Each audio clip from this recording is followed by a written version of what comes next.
Allah wonten Desa Ngadirejo dalam rangka kita melaksanakan rangkaian daripada safari Maulid hari ke-34 dalam keadaan sehat wa afiyah zahir wa batin, alhamdulillah. Dan semoga apa yang kita lakukan ini mendapatkan keridhaan daripada Allah Subhanahu wa taala, insyaallah, Allahumma amin. Dan semoga hal ini yang kita lakukan di malam ini di hari juga yang istimewa, yaitu malam Jumat, yang mana Al-Habib Muhammad bin Abdullah bin Abdul Qadir mengatakan amal kita, perbuatan kita disampaikan kepada yang mulia baginda Nabi Agung Muhammad sallallahu alaihi wasallam.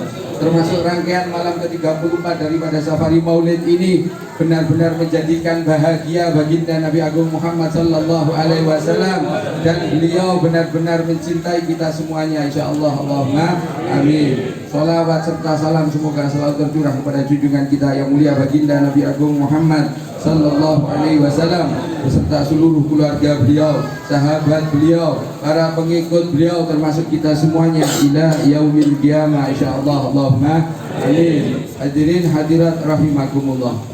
Sedikit saya akan bercerita berkenaan safari Maulid khususnya di Desa Ngadirejo. Saya ada permintaan khusus memang kepada para pengurus untuk Desa Ngadirejo ini jangan sampai kosong. Saya ada permintaan khusus kepada para pengurus safari Maulid untuk Desa Ngadirejo ini jangan sampai kosong. Kenapa? Karena di tahun pertama memang Ngadirejo tidak ada, betul-betul. Baru tahun kedua ada di Balungpuri kalau tidak salah.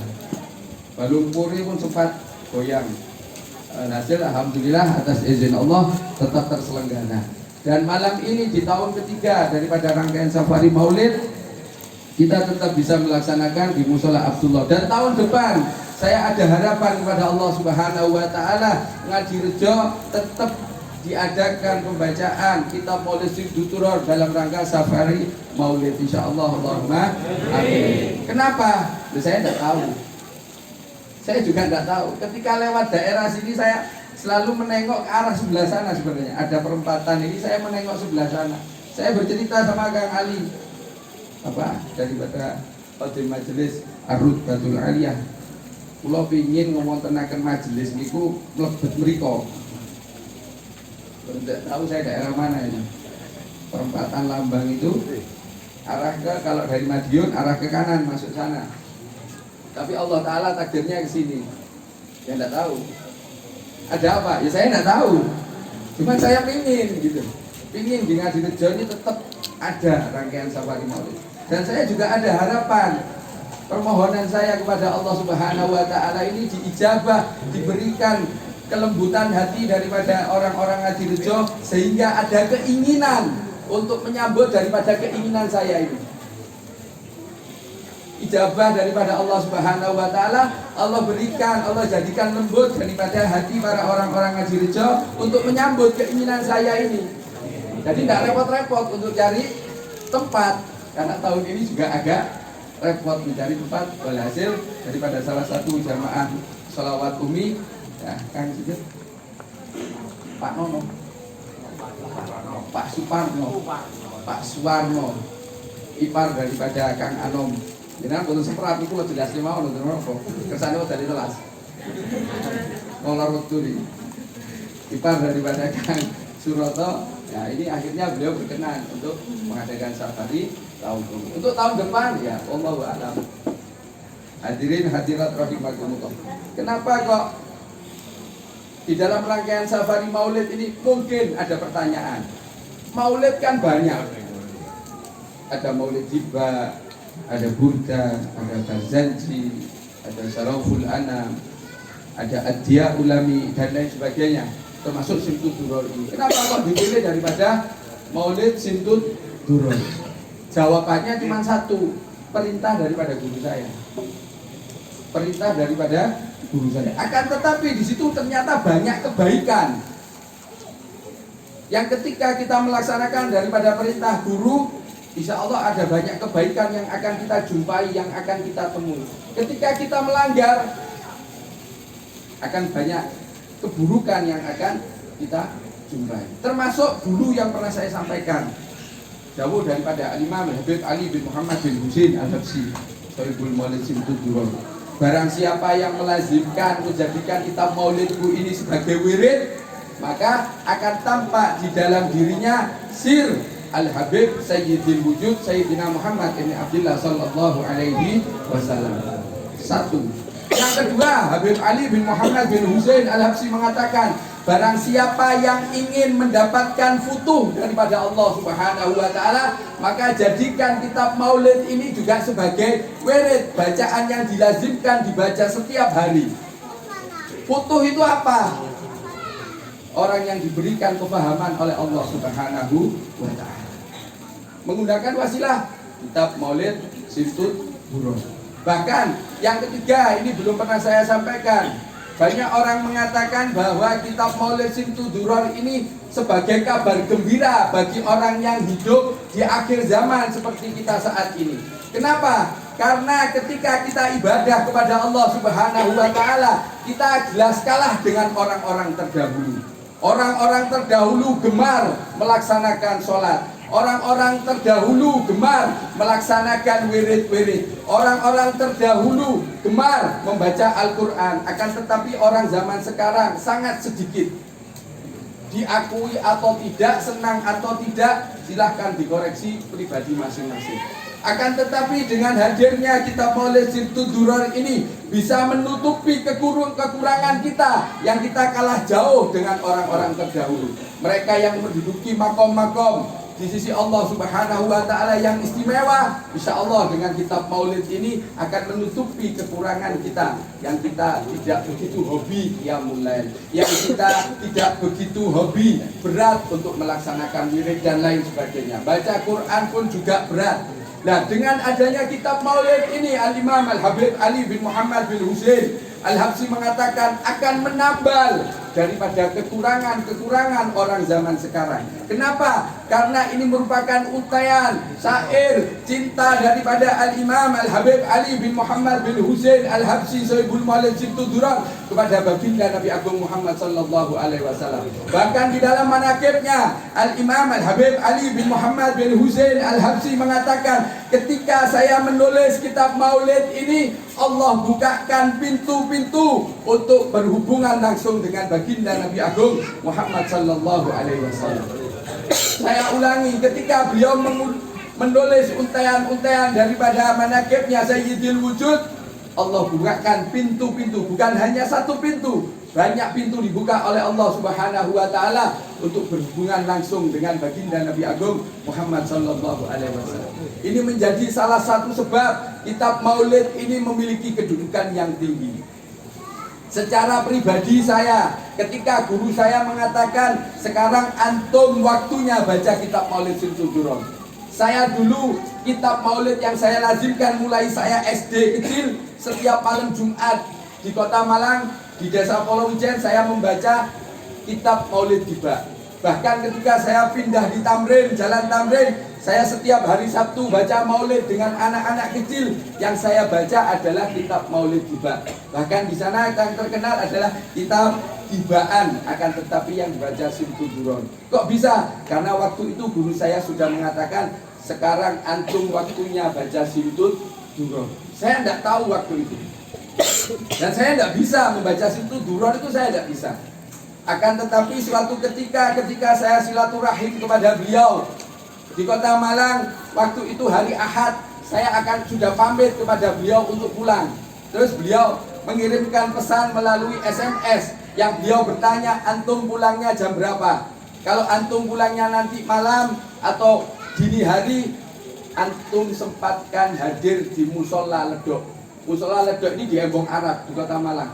Karena di situ ketika hari Ahad dibacakan kitab maulid Simtuduror yang dipimpin oleh beliau Al-Habib Hadi bin Ali bin Hasan Al-Kaf dan sahibnya Al-Habib Aqil bin Muhammad bin Aqil, Al-Habib Aqil bin Ali bin Aqil. Waktu itu saya datang, akan tetapi terlambat. Kemudian jamaah sudah penuh, akan tetapi beliau melihat saya hadir, akhirnya beliau melambaikan tangannya menandakan saya diperintah untuk masuk. Walhasil saya masuk, suruh duduk di depan para habaib sepuh-sepuh di sana. Dedek waktu itu saya. Khawatirnya satu apa? Disuruh baca. Loh, saya tidak bisa kok suruh baca, bingung. Akan tetapi ketika saya ikut perintah daripada beliau, saya duduk di depan, saya ikuti rangkaian pembacaan kitab Maulid Simtud Duror dari awal sampai akhir. Saya terkesima satu hal. Apa? Ketika membaca selesai daripada fasal dan fasal ada satu sholawat. Allahumma sholli wa sallim ashrafa sholati wa taslim ala sayyidina wa nabiyina Muhammadin raufir rahim. Allahumma sholli wa sallim wa barik alaihi wa ala alihi. Di situ pikiran saya gumun. Gumunnya apa? Satu musola penuh. Ini tidak ada yang diem, baca semua, suaranya kompak. Saya pikir kok iso ya? Kok bisa ya? Saya perhatikan itu. Mereka dari mulai anak kecil, bahkan di situ kan hadir anak kecil juga banyak. Anak kecil juga banyak hadir. Itu ikut membaca ketika antara selesai fasal dengan fasal. Dan mohon maaf saya potong dulu cerita ini dengan kegiatan safari maulid kita, yang mana rangkaian safari ini sudah ditata mulai qasidah tawasul, syailah, kemudian khobiri, kemudian dilanjutkan ya Robi Soli terus sampai akhir. Tadi sore saya mendengarkan, saya perhatikan, sebenarnya sudah lama tapi saya perhatikan tadi sore. Anak saya yang perempuan 2, Fatimah sama Khadijah, itu kur baca bareng khobiri.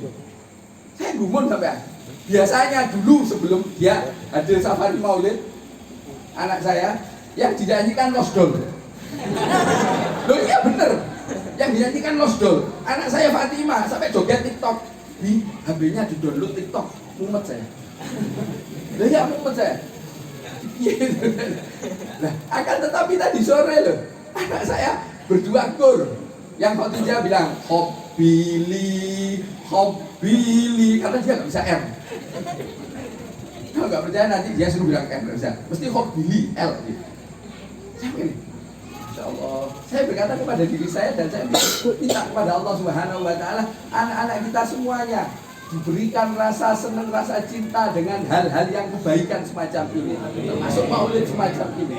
Bahkan ada seorang ulama mengatakan kalau anak kecil sudah senang dengan maulid, pondasinya ini kuat. Senang dengan maulid, pondasinya ini lebih kuat.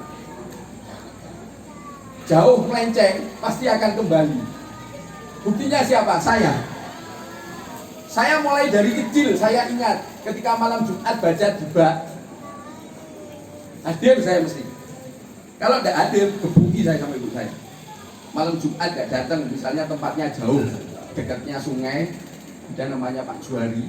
Kalau di sana malam Jumat, kalau tibaan di sana, anak itu kecil arasan tidak mau datang. Kenapa? Disuguhi telo. Tibaan di Pak Juari, pas panas kayak telo. Gak tahu nanti di sini kasih telo apa? Jangan kayak males ya. Jadi datangnya kita karena makanan. Tidak harus semacam itu. Akan tetapi yaitu tadi, ketika anak-anak kita, generasi muda kita sudah senang dengan yang namanya maulid, insya Allah tidak nutup kemungkinan di dalam hatinya ada rasa, ditanam oleh Allah rasa cinta kepada baginda Nabi Agung Muhammad Sallallahu Alaihi Wasallam. Karena itu semuanya adalah sumber daripada kebaikan. Sering saya bacakan kalau tidak percaya, kul in kuntum tuhibbunallaha fattabi'uni yuhibbukumullahu wa yaghfir lakum dzunubakum wallahu ghafurur rahim. Di sumber sudah. Ketika ada rasa cinta kepada baginda Nabi Agung Muhammad sallallahu alaihi wasallam, maka orang ini akan mudah, dengan ringan, dengan senang menjalankan sunnah-sunnah daripada baginda Nabi Agung Muhammad sallallahu alaihi wasallam. Kembali kepada cerita tadi, anak-anak kecil semua. Dan ini mohon maaf, Al-Habib Aqil bin Ali bin Aqil ini yang ngopeni majelis ini setiap minggu. Dan suatu ketika Allah berikan satu kenikmatan, ini loh. Orang-orang yang ngopeni majelis jangan khawatir, saya katakan di sini. Orang-orang khodimul majelis yang ngopeni majelis jangan khawatir miskin. Habib Aqil tidak miskin, tambah kaya. Yang hadir banyak. Ya, minimal ini saya katakan setiap minggu minimal ini diberikan biskuit, Kalau enggak susu yang 1 liter. Yang di toko sekarang lebih harganya ada yang 18, ada 17.000. Ini yang hadir orangnya, yang hadir kurang lebih 100. Nah kalau 17.000 sudah 1.700.000 setiap minggu loh, nggak main-main. Bahkan guru saya mengatakan nggak ada Semalang ini orang yang hikmah kepada tamu lebih baik daripada Habib Akil. Karena kalau datang ke sana wajib makan. Kalau tidak makan sampai dikatakan kepada saya pernah, antum tidak makan haram. Pernah dengar-dengar sampai terlalu kenyang makan. Habis makan di tempatnya Habib Hadi, tidak tahu di acara apa, hall atau apa. Kemudian di tempatnya Habib Akil suruh makan lagi, tidak makan haram. Nah, suatu ketika beliau ini ketika memberikan hidangan untuk orang yang hadir di majelis maulid ini, ada undian di satu supermarket. Di satu supermarket. Hadiah utamanya adalah mobil. Dan atas izin daripada Allah Subhanahu wa taala, beliau kalau belanjanya di supermarket tersebut. Beli apa, biskuit, susu apa-apa untuk kepentingan maulid ini, beliau belanja di supermarket tersebut. Atas izin daripada Allah Subhanahu wa taala, beliau ini menang. Menang apa? Mobil itu tadi. Nah, main mobil, dapat mobil nih. Nah, suatu ketika waktu saya datang ke Kota Malang, beliau ini mau ngambil. Nah, saya kasih cerita sama guru saya. Tadi siang Habib Akil datang ke kantornya. Saya bayangkan beliau itu sudah ketawa. Karena Masya Allah orang ini orang ikhlas. Ketika membuat sesuatu lelucon ini tidak ada orang yang marah, tidak ada orang yang sakit hati. Nah, ketika beliau ini datang ke kantornya ini dengan bawa tongkat, sebenarnya umurnya tidak terlalu tua, sama guru saya itu jauh di bawahnya 3 tahun kurang lebih, umurnya kurang lebih 70. Tapi kalau jalan sudah harus dipotong orang dua. Berbeda dengan guru saya yang usianya 73, beliau ke Malaysia pergi sendiri. Ke Madiun tidak mau dijemput. Bahkan pernah suatu ketika beliau itu minta naik bis. Tidak, anak naik bis saja. Waduh, jangan kalau naik bis. Nanti di mana? Nah, walhasil ketika beliau datang ke kantornya supermarket ini tadi dengan bawa tongkat ini tadi, terus bertanya kepada salah satu pegawai dengan nunjuk mobilnya ini pakai tongkat ini. Ini siapa yang menang ya? Bukan pakai tangan, tapi pakai tongkat gini. Ini siapa yang menang ini? Orangnya masuk ke kantor. Yang menang Pak Agil. Bukan Habib Agil, tapi dipanggil Pak Agil jadi. Pak Agil, rumahnya di Talun.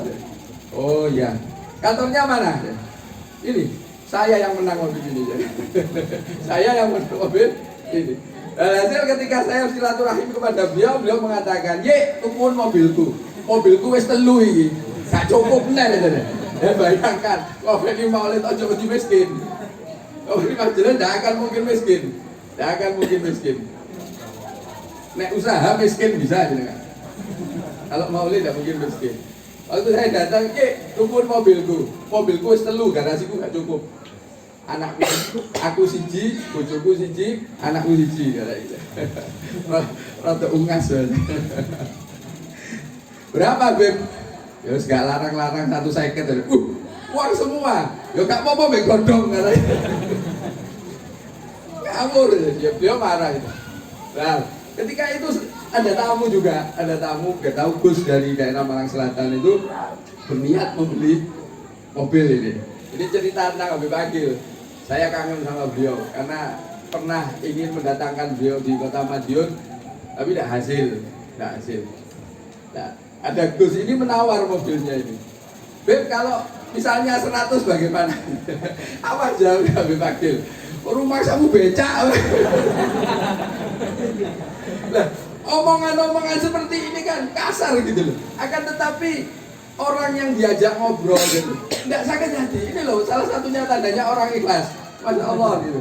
Bahkan saya sendiri pernah mendapatkan satu peristiwa yang saya sangat kaget ketika awal datang ke Musola Ledok untuk baca maulid. Guru saya tidak hadir karena akan mantu. Ya, guru saya tidak hadir. Ada salah seorang yang pernah berbeda pendapat dengan Habib Akil. Nah, orang ini tadi diundang oleh guru saya. Nah, Habib Akil tidak setuju. Nah, saya ceritakan ini. Nah ketika saya datang baru lepas sandal masuk, Habib Agil di pengimaman langsung berdiri sambil bawa tongkatnya bilang ke saya, iki muridnya, ayo gelut wani aku jadi. Oh ditutup sama tongkat, lari saya keluar. Ayo, ini wani aku masih tua gini Pak.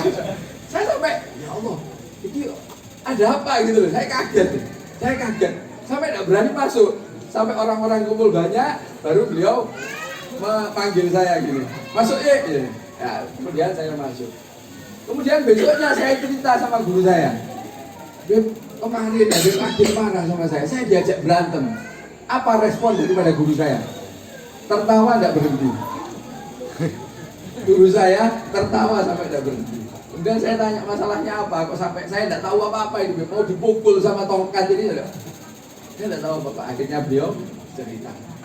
Nah, sedikit cerita daripada saya ini, semoga kita bisa mengambil daripada hikmah dari cerita saya ini, terutama kita belajar berusaha untuk memperbaiki keadaan batiniah kita, keadaan zahir kita. Tidak semuanya kita bisa menjadi lurus baik terus, pasti ada kalanya kita akan turun. Yang sabar bisa jadi pemarah, yang pemarah bisa jadi sabar, yang santun bisa tidak santun. Nah inilah keadaan kita naik turun semacam ini. Bagaimana kita selalu meminta pertolongan kepada Allah Subhanahu wa Ta'ala agar keadaan kita ini selalu dijadikan lebih baik lagi. Insyaallah Allahumma amin. Sekedhik ingkang kula aturaken kathah lepat nyuwun agung pangapunten zahir wa batin wal afu minkum. Wassalamualaikum warahmatullahi wabarakatuh. Waalaikumsalam warahmatullahi wabarakatuh.